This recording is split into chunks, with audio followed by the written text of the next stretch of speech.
Is the church in the 21st century too feminine? Is it really? And if it is, should we be worried about it? Well, my conservative friends here seem to think so. And they all agree that this is indeed a big problem. And that this is in fact the reason why men don't want to go to church anymore. Well, I want to invite you to listen to those arguments with me today. Let's see what they mean by feminine, and let's see what the real problem is, shall we? A little warning here. The rhetoric in these videos would be a little hard to hear for some of you. So I will do my best to try to move quickly through the videos, while at the same time giving you a little break between each of them by commenting on them a little bit here and there. Try to stay with me throughout the whole video. But if you feel you need to leave, just see you on the next one. Bring the laptop. Bring the action. There are a lot of people who talk about God in very affectionate ways that I think are borderline blasphemous. Like, Jesus is my boyfriend worship music. They talk about daddy God and my lover Jesus in ways that are really blasphemous. They're gross. It is not biblical. It's weird. It's really weird. And the reason that this goes on is because the church is effeminate. Because men don't go to church. And chicken or the egg. Don't want to just beat up the men. Men don't go to church because church isn't for men. Every church has almost explicitly said at this point, hey, if you're a man, we're not here for you. We exist for women and children. We do understand that every church creed and denomination and music and hymn, etc., all of those were written and created and designed by men, right? We do understand that as far as we know, every single letter signed in the Bible was written by men, right? And the church is what it is because of those documents, again, that males created. And if you are going to come to church, we're going to treat you like Homer Simpson. We're going to treat you like you're dumb, you're stupid, right? We can't preach for an hour. And we can't use theological terms. God forbid a man has to use Google on the way out the door. So you didn't define that term, Pastor. Great, look it up. Nobody talks, seriously, no 21-year-old goes to their professor in university after class and says, I don't appreciate you using a difficult language. The professor would say, well, buckle up, buttercup. Get your big boy pants on. Let's be an adult. But we have made church for the weak. God freaking forbid we make church for the weak. Oh, golly, how dare they? For women, for children. How dare they make the church for children? There's activities, there's coloring, there's snacks, there's food. It's a 25-minute long sermon. No theological terms being used. And men would rather go hunting. Shocker. Do you know what we all men think when we think about manliness? Big theological words. Some would say transubstantiation, pneumatology, hypostasis, kenosis. Poor, simple women who cannot, for the life of them, handle big words. So the reason why the preacher at your church cannot preach a good sermon for the life of him is because women don't like big words. Women don't like big words. Women make sermons stupid. Men like big words. Big word sermon. Blaming a bad sermon on women is the freaking epitome of a coward, blame-shifting church leader.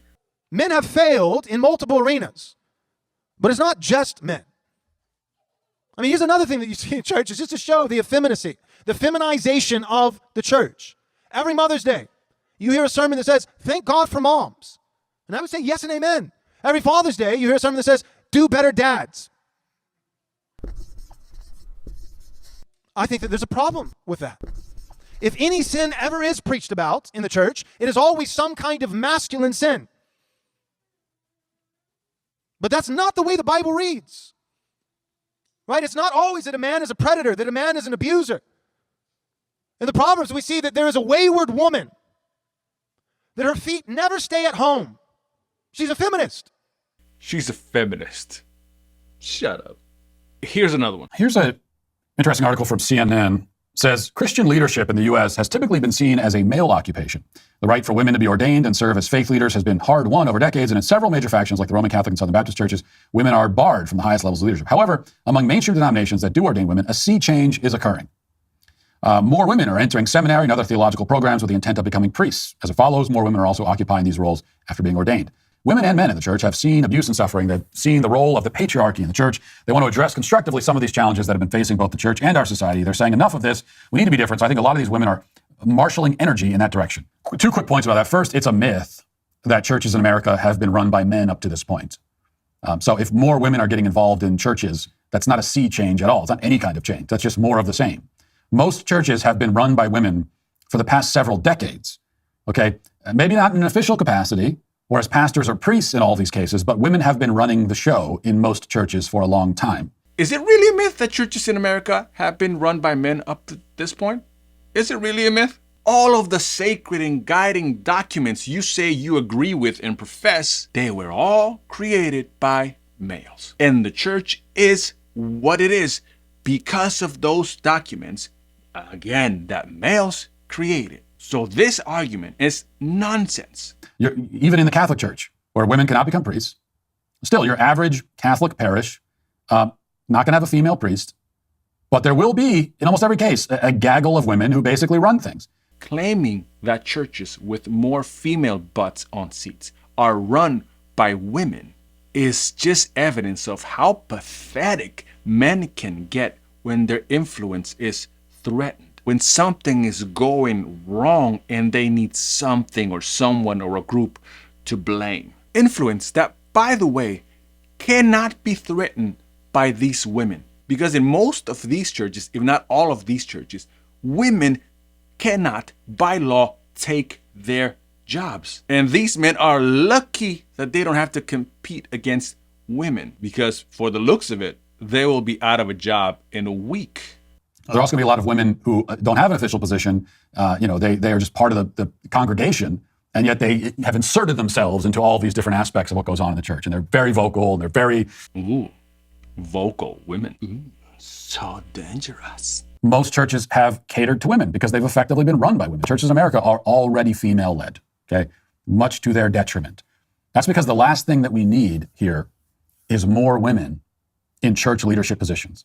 That's the last thing we need. The church is already too feminized, too soft, too focused on feelings and emotions and being welcoming and inclusive. All of that is coming from liberal women in these churches, or most of it anyway. They're the ones driving this. The church, Christendom in America is what I'm talking about all of Christianity basically, with rare exception, is far too soft and feminine. And again, it's been that way for years.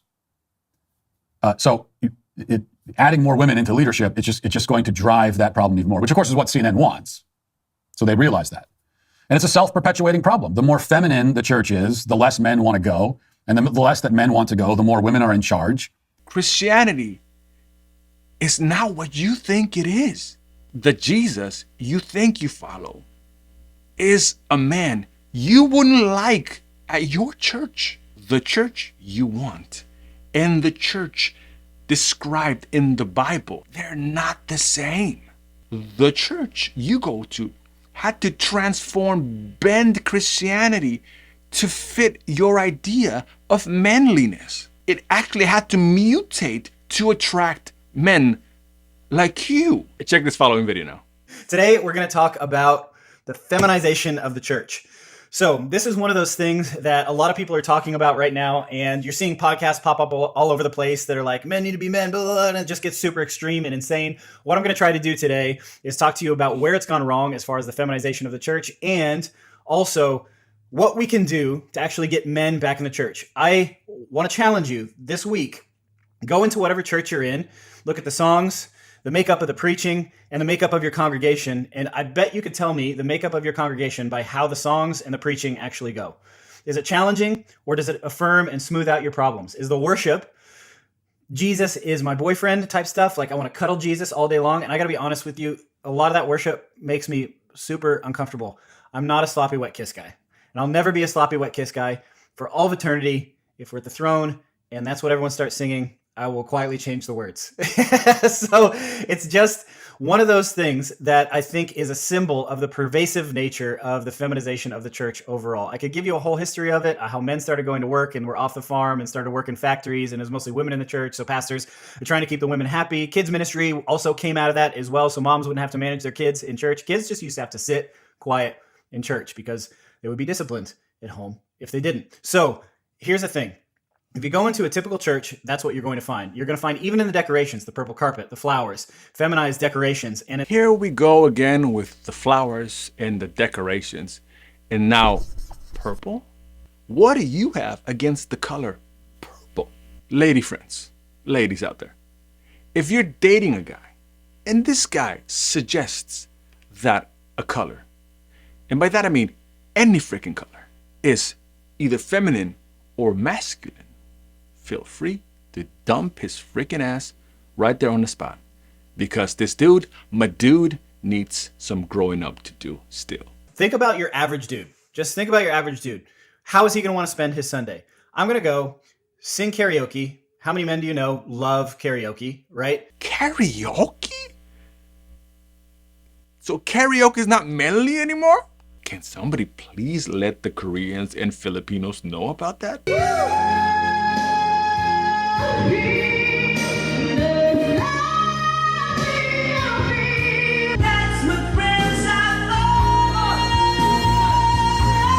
They're singing off a screen. Jesus is my boyfriend song. So they're singing about a man in the context of a lover and loved relationship, which is super uncomfortable.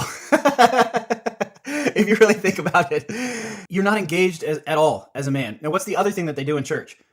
Stand up and shake hands with a stranger. Like, get out of here with that nonsense. So love songs to Jesus again. We've heard this before. Hear me out. I agree. I personally don't want to sing love songs to Jesus. But to call this a product of the feminization of the church is not only lazy, but it's also very untrue. So I made a couple of videos on the latest worship songs that we sing at churches in this year, 2024. The links to both videos are either over there or in the description below. And I showed how 90% of all of the songs, the most popular, the most sang songs at churches, are written by conservative white males. Hymns as well. 99.9% of all of the hymns you know were written by European men. I don't want to sing romantic love songs to Jesus, at least not anymore. But in that conversation, I would never call love songs effeminate, my dear Christian Jim Bro. He says a lot of things in this video, and I'm going to leave the links down there below if you want to do that to yourself again. But let me move on. We have one more video to watch. And we want men in our church. Why aren't they in our churches? At least not in the numbers they should be. I mean, it basically breaks down 50-50 in terms of male, female in the entire population. So 9 to 10, 15, 20% skewed one way or the other says something. What do you think is going on? Why do men reject Christianity? When you filter Christian theology or a vision of Christ through a modern lens, particularly in our culture, you end up filtering out all of the parts of Christ that are absolutely present in the Gospels, where he is being typically masculine. I mean, where he is cleansing the temple, where he is absolutely scorched earth, rebuking the false shepherds of Israel as whited tombs full of dead men's bones, as hypocrites who heap heavy burdens on widows and orphans and don't lift them with their little finger. I mean, Jesus is a prophet. Jesus is a king. Jesus is a true priest, meaning he does the work of working and keeping and protecting. He kills the serpent. Jesus is the omni-masculine man. He is David. He's David's son. He is the Goliath slayer. He hooks Leviathan through the nose, Job 41. I mean, you just go through and you look at this picture of Yahweh incarnate in Christ, and what you find is this astonishingly masculine figure. But then when you have an oversimplified version, a plastic version of masculinity and femininity that reduces each sex to their just polarities, you have a vision of masculinity and femininity that's one-dimensional, and then you end up just completely overemphasizing one of those poles. So Jesus, of course, is meek. He's meek. He says the meek will inherit the earth. And men look at that without understanding meekness holistically as strength under control and channeled towards the end of the good and the true and the beautiful. And they think that meekness means that you are effeminate. Okay, he said a lot of things there. Let me start with this. When this guy wants to argue that Jesus is Yahweh incarnate, he clearly wants to infer by the context that Jesus is the one who parted the Red Sea, the one who killed all of the Egyptian babies, the one who slaughtered people with plagues and war, who commanded the entire destruction of cities, even the animals. This is what he's trying to infer by the phrase that Jesus is Yahweh incarnate. But tell me, honestly, is the Jesus from the four Gospels that? Did he resemble that in any of the Gospels? Jesus is not the Goliath slayer as the Jews back then, and this guy want to make him to be. He's most definitely not David as the Jews back then, and this guy would love Jesus to be. That David who loved violence and who was hired as an assassin at one point. Jesus is not the David who took whichever woman he wanted, married or not. Jesus neither hooks Leviathan by the nose with his bulging biceps. Please, read the Gospels. You would want Jesus to be Rambo, but he's not. Jesus is the guy who gets beat up. He's the guy who gets rejected by the manly leaders of his time. The guy who did not get a woman. The guy who was washing the feet of his disciples. What stories have you read? And what Jesus are you following? If you don't like the Jesus from the gospel stories, it's okay. Go on your merry way. But don't try to make the Jesus from the gospel into someone he never was. You, my friend, whatever your name is, would have been right beside the Pharisees, waiting for the omni-masculine Messiah. The masculine Messiah with the big pecs and the sword in his hand, who loves guns and violence. And you would have missed the small brown guy who was surrounded by all of the wrong people and the rejects and women preaching about forgiveness and turning the other cheek. You would have hated that Jesus. Okay, that was it. I had more videos to show you, but I don't think I definitely cannot take more. So what did we find? What common denominators did we find? These are only some of them. They had no real definition of what feminine is, other than the color purple, flowers, decorations, love songs, and short sermons. They used, even weaponized, the word feminine, making it a pejorative thing that should be avoided at all costs, as something that the Bible and the creeds warn us about. There was deep historical confusion as to who is responsible for what's going in the church right now. They wanted to hold women responsible for what men did, something that is absolutely manly. There was a clear nostalgia for the good old days, with clear division of power, where women get to talk about God in the kitchen as they cook for the real church leader, a man. But most of all, there was fear. Lots and lots of fear. They don't want nor like change. A lot of fear of losing influence. A lot of fear of the gray areas. But the thing is, these men, including me, were born under this structure of power. We aspired, when we were kids, to become these masculine men. The men of my generation, and I'm talking mainly millennials, were promised that power. A power that we would inherit from our boomer males. Influence and affluence. And most of us got neither. And that is a pill that has been difficult to swallow. The men of my generation were given a sick story to live by, a sick story to emulate, where men, especially white men, are at the top. And even though it's hard, we all need to leave that story behind. Now, please, and I mean pretty please, before you click away from this video, leave in the comments what you saw that I missed. I'm looking forward to reading your comments.